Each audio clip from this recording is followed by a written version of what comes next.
Cô á, cắt được không? Mong rất.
Ngày bán nha. Cuối năm bác Tình trả trả lại cho mày không? Nghe không? Chứ ngươi phải được gốc cái tay chứ đụng mày thì cuối năm này tao đưa luôn. Cuối năm này tại tại vừa thôi. lừa đó 100 triệu cái tuổi ngay đầu tiên phải chấp nhận như rủi ro rồi. Ok. Nhưng mình 9 triệu đúng không? Mình đang là 5 triệu cái dưới 9 triệu đúng bạn là 10 triệu à? À đúng 10 triệu. Ok không? Mày đang nè. Ok. Bố nghe có đúng không? Nào cái tiền đó, tao nhiều đó thôi.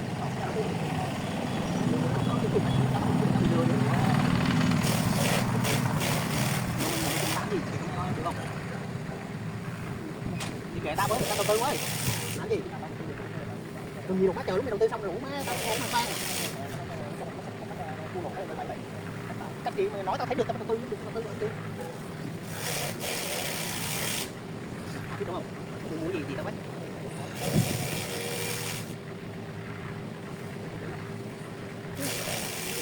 Tao cũng giấy mày. Tao cũng ship nhà mày thôi đừng chịu giấy. Lên làm gì mà chịu bạn tao mất cái mặt cho mày được. Ôi sao mày sao à? Tao muốn người ta nó chịu qua cho mày luôn. Đây. Tao bỏ 10 triệu đúng không? Không 12 triệu luôn mình cũng chịu gì mấy. Đù mà cà phê chúng mẹ có khả năng năm mày bán cà phê mày cười chặt luôn chứ.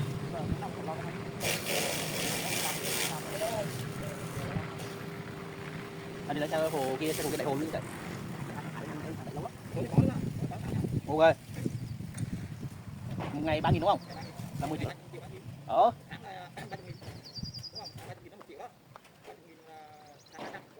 Đó, không làm gì tháng có 300 coi như là mình đầu tư có 300 thôi đi. Ok mua thể. Được tháng được 3 triệu thì ngon chứ. 3 triệu thì 300 triệu. Ừ. 300 triệu. 300 triệu 3 triệu. 3 tháng. Bao nhiêu? Một tháng chứ. Một tháng là 3 triệu là 100 triệu, một tháng 3 triệu. Ok.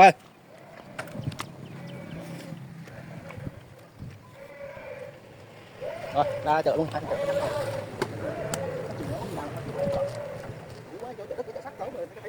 Thấy mẹ đâu?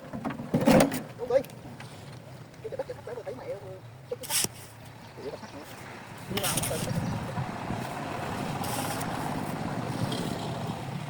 đâu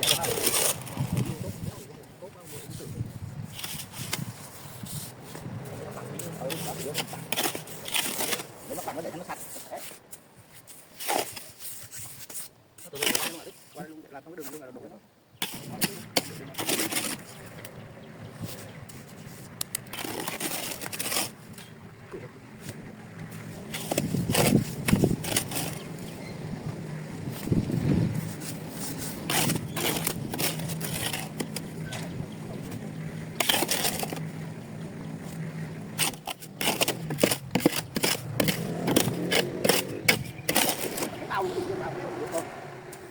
Cứ làm cái nào đủ thôi chứ máy cái này đủ bao thôi nhiều thì nhiều thấy mà đây trên này nó ít nè bao thôi nào thường thả ít lên đây cho nó cao lên đúng không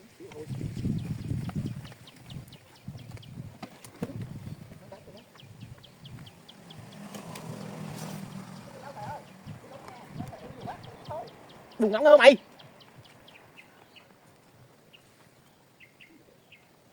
Đu quá tham. Má lúc thanh niên tham. Lót bảng lên. Để chút qua lại cái bảng coi đi. Còn cái bảng khô nó lót lên đi nó về chứ mất gì đó. Xe này nó hư rồi. Đu kéo lên cho nó phát đi.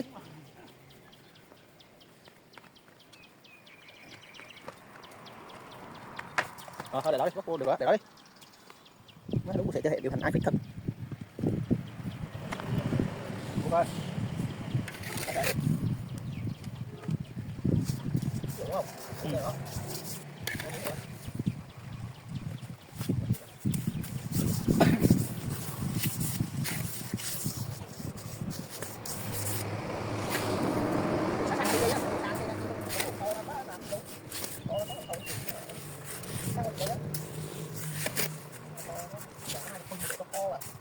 Đúng rồi. Nên người ta được không được chứ.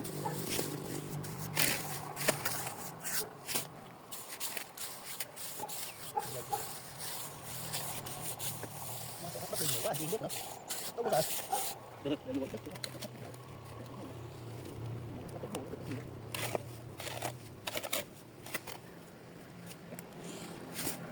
Nào lấy, chút nữa lấy luôn đúng không?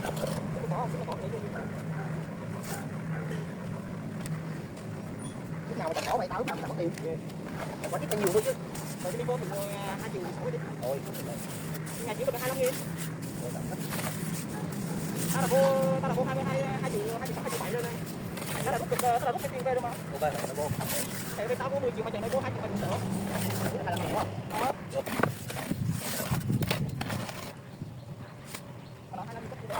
Chứ tới 25 mới chạy vậy.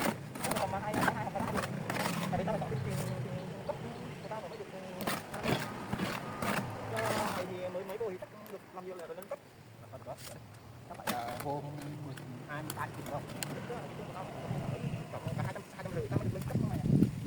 Không thì tao vô ngày 2 triệu này thì tiền. Cái tính lên thì cứ mua 100 đô là 26 triệu. Ai có được nó mày ok.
Tụi như qua lại đi vô đó dễ.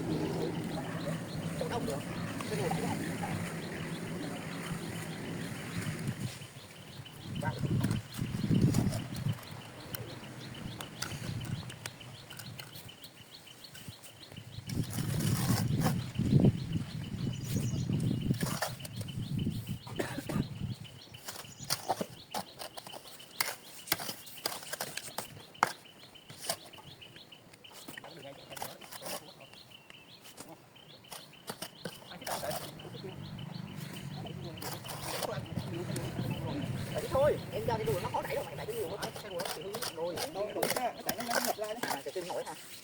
Cái đùi nó đẩy nặng rồi mình đẩy cái gì nó nhiều. Nó có để dành cái này chứ không lấy cái kia khác. Đây cái vật nặng đây. Đó nó hư luôn cái này cái gì phải phải đó. Không nhớ con. Đỡ không nhớ.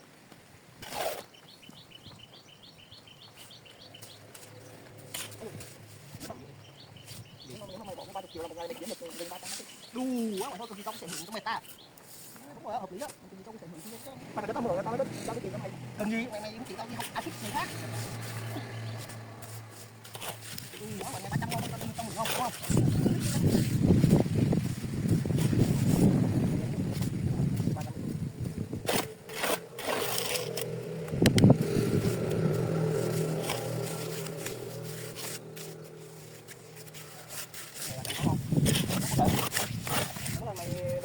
Được vậy mà chấp nhận tụi con.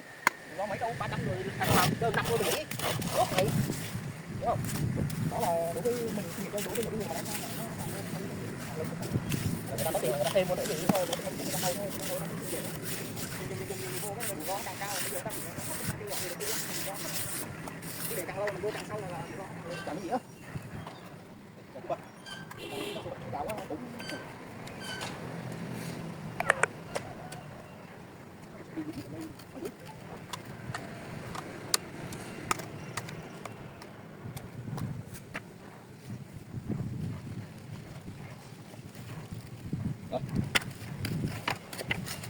hết đúng rồi. Rồi hết pin người ta, sao điện thoại mình mới nhiều pin này, sao lại hết pin người ta? Ảo dữ ta.